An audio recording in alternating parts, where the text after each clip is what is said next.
தென்றலே மெல்ல பேச அடுத்த வர எபிசோடில் பார்த்திங்க அப்படின்னா அந்த மாதிரி பரமன் பார்த்திங்க அப்படின்னா ஜெயிலில் இருப்பாங்க. இந்த நேரம் பற்றி எப்படியாவது இளமதி பரமணி பிரிச்சிருன்னு சொல்லிட்டு கலாமா ஒரு பிளானை போடுறாங்க. பஞ்சாயத்தை கூட்டுறாங்க. பஞ்சாயத்தை கூப்பிட்டு இந்த மாதிரி என் பையனோட இளமதி சேர்ந்து வாழணும்னு சொல்லிட்டு நல்லவங்க மாதிரி எல்லாம் முன்னாடி நடிக்கிறாங்க. உடனே இளமதியோட அம்மா என் பொண்ணு சேர்ந்து வாழ மாட்டா, அவளுக்கு இந்த வாழ்க்கை வேணான்னு சொல்கிறாங்க.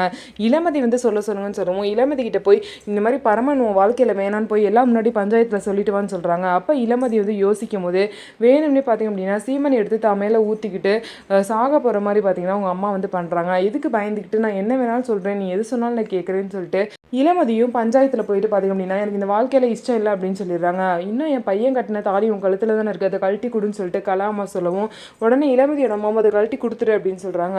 ஸோ இளமதியும் தாலியை கையில் எடுக்கிறாங்க. ஸோ அந்த தாலியை கழட்டி கொடுத்துருவாங்களா, என்ன நடக்க போகுது, பரமனை இளமதியும் கலாமா பிரிச்சிருவாங்களா, என்ன நடக்க போகுதுன்னு சொல்லிட்டு வெயிட் பண்ணி பார்க்கலாம். நம்ம வீடியோ உங்களுக்கு பிடிச்சிருந்தா நம்ம வீடியோவை லைக் பண்ணிக்கோங்க. மறக்காமல் நம்மளோட சேனலை சப்ஸ்கிரைப் பண்ணிவிட்டு பாருங்கள்.